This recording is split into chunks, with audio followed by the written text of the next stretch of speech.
Welcome back. Going into this season, Belmont women's soccer had certain assurances. Erica Carter and Annie Musacchio would be playmakers up front. Jessica Ricks and Jamie Bullock would man the defense. But who would be in net? The Bruins were looking to replace Michaela Crowley, arguably the program's best ever netminder.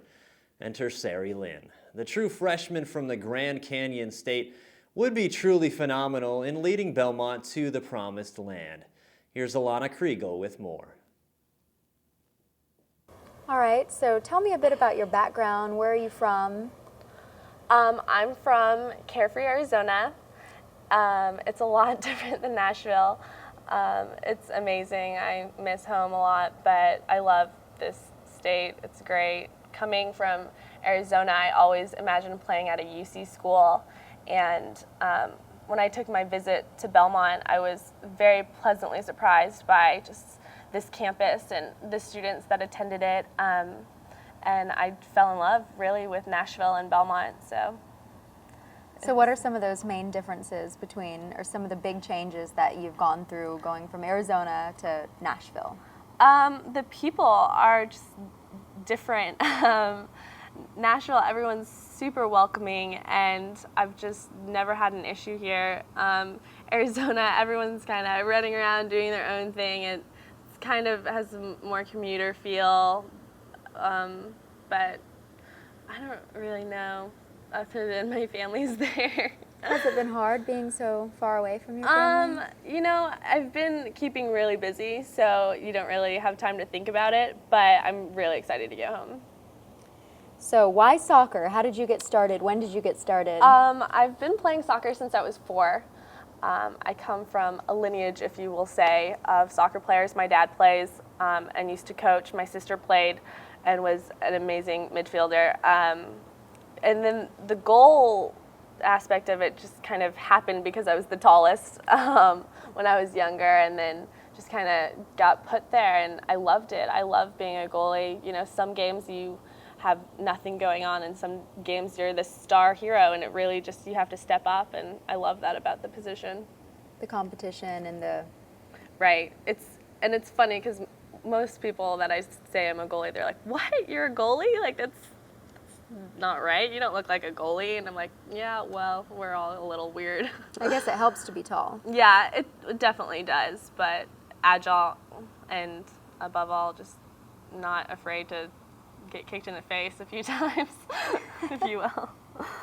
So what other schools did you visit when you were looking for a college, and how did you end up choosing Belmont? I visited a lot of schools on the West Coast, UTEP, UC Irvine,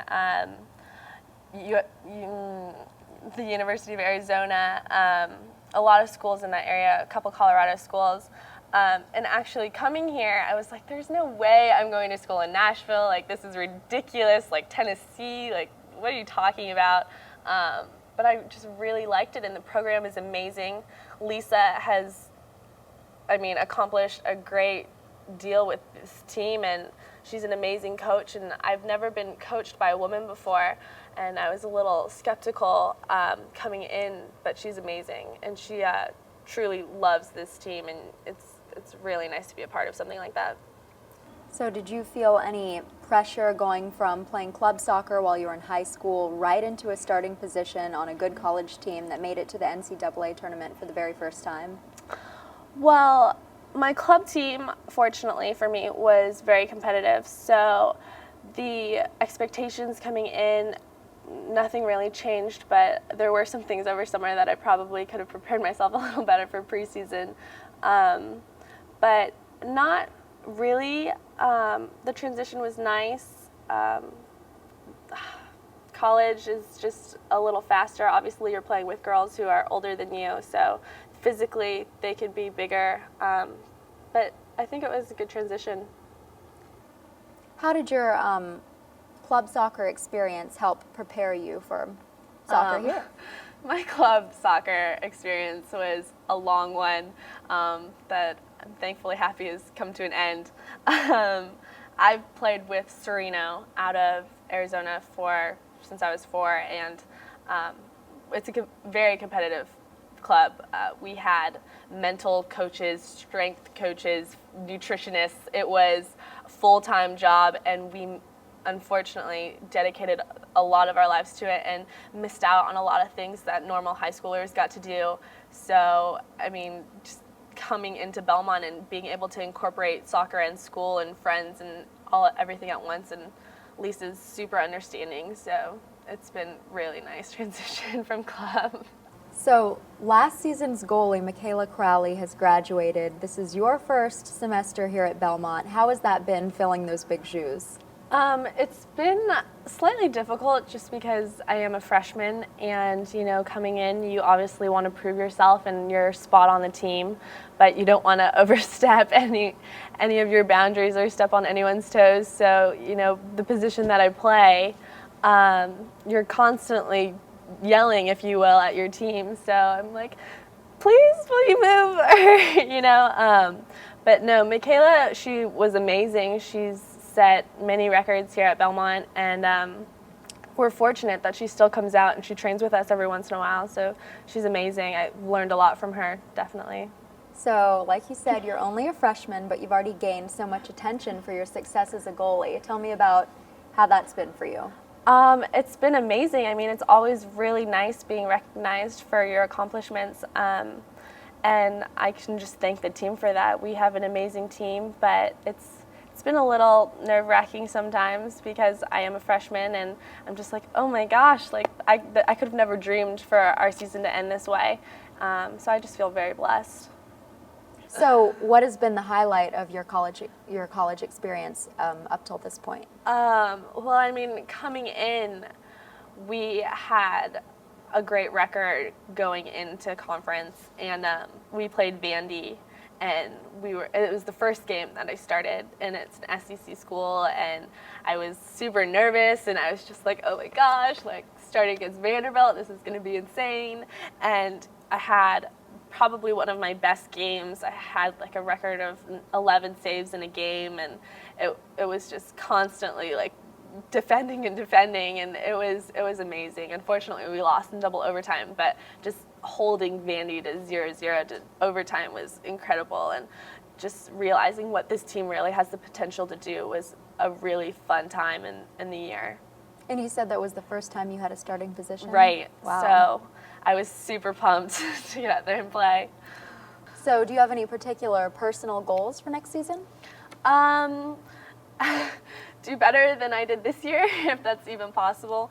The ending of this season was just unimaginable, really, and I can just hope that we can continue our success and make it to the NCAA again, and hopefully win the first round this year. I think that's a common goal for everyone on the team. As far as my individual goals go, I just want to keep training hard, really, and just make sure that I'm ready for everything, because like I said, Belmont is going to be the team that everyone wants to beat next year, so it's tough being a goalie. So do you have any predictions about next season? All I can hope for is that we can continue to have great teammates and a great year.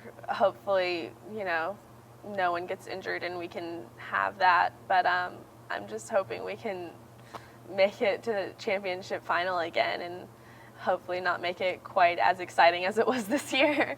But I'm really excited to see what this team can do, because we're capable of a lot. Well, Sari, thank you so much for joining Absolutely, us. and We'll come out definitely and be support us. excited to We will see for what the sure. soccer Thank you team so does much for next having me. semester. Absolutely, and come out and support us. We will for sure. Thank you so much for having me. All right, now back to you, Greg. Thanks, Alana. Lynn made immediate impact this season, recording 18 saves in just her second career match, a near upset of Vanderbilt at Vanderbilt Stadium. Sari will be the backbone of the Bruins for years to come. Coming up next on Inside Belmont Athletics, how will the new three-point line impact Belmont basketball's biggest weapon? That and more coming up next.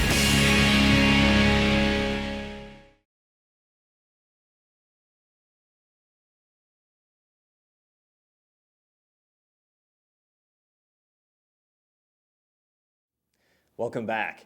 Last season, no team in college basketball made more three-pointers than Belmont.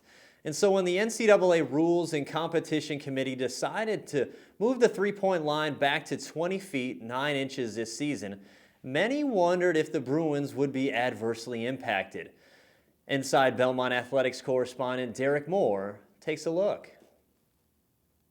The NCAA Men's Basketball Rule Committee decided to move the three-point line back a foot this year. Belmont's men's squad scored nearly half its points from behind the line last season. So would the team's three-point percentage go down this year? So far that hasn't been the case, which team members say is partly the result of good off-season preparation. We've been shooting on this since last May, so as soon as the season was over, last April really, as soon as the season was over last year, we started shooting a foot behind the line, and it's one of those things that it is a little tougher and your legs get tired, that kind of stuff, but you shoot it enough, I guess you get used to it. So since Belmont got used to it, they've actually improved their three-point shooting to 41% this year, up 4% from last year. Because of the volume of threes that Belmont shoots, moving the line back isn't a major issue to the players. We shoot so many three-pointers that one or two, misses isn't going to hurt us too much, I don't think. Now, on the other hand, another team who shoots maybe 10 three-pointers a game, it could hurt them. It could hurt their percentage a little more because it's back a foot and you don't take as many. But our school, Belmont, we have so many good three-point shooters, I don't think it's going to affect us as much. With 4 starters and 5 seniors returning, Coach Bird is confident in his team's ability behind the arc, and the players agree. Everybody we've got that shoots threes has the range to shoot it from a foot behind. Three-point line, we've kind of got comfortable with that through practice, and it's a situation where, a few inches isn't a big a deal as much as some people might think it is. So, from the Curb Event Center, I'm Derek Moore, inside Belmont Athletics. Thanks, Derek. After making 23 trays in their first 2 games, the Bruins appear to be on target, albeit from longer range. In fact, Belmont tracked its shooting range from the international three-point line during last year's tour of England and France and discovered that for those 2 weeks, they actually shot a fraction better. Coming up next on Inside Belmont Athletics, we honor some of Belmont's best and take a look at the newest Bruins. Stick around.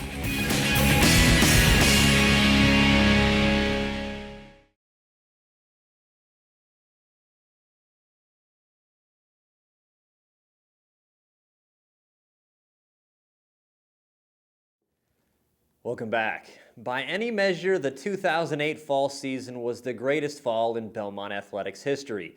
Championships and individual honors galore. Let's take a quick peek at some of the most noteworthy.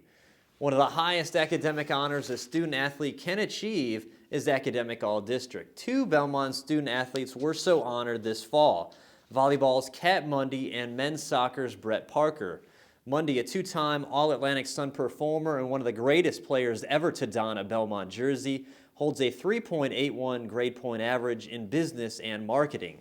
Meanwhile, Parker, who scored that game-tying goal against Stetson in the conference tournament, had 5 goals this season as a sophomore. He's a 3.5 GPA in accounting.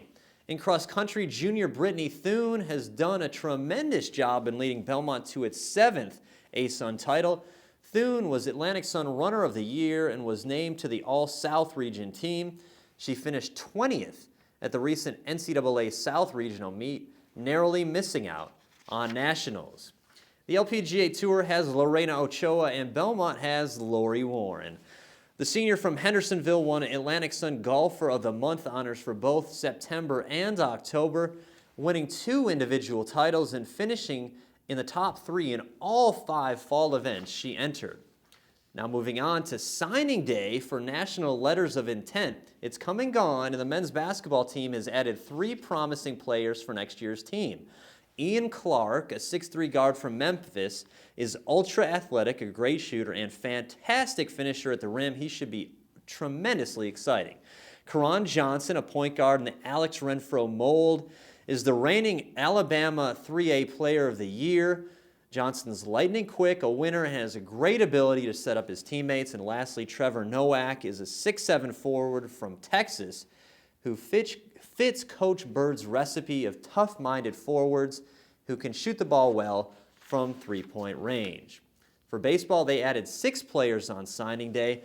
Judah Akers is a local product who's hit .416 over 2 high school seasons.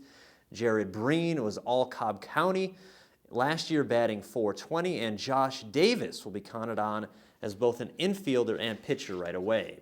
Continuing, Timothy Edgerton played last season at Columbia State Community College.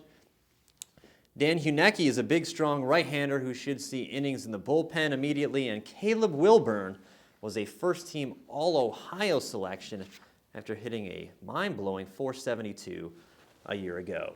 Well, that does it for this installment of Inside Belmont Athletics. For our entire crew, I'm Greg Sage. Thanks so much for watching. We'll see you next time.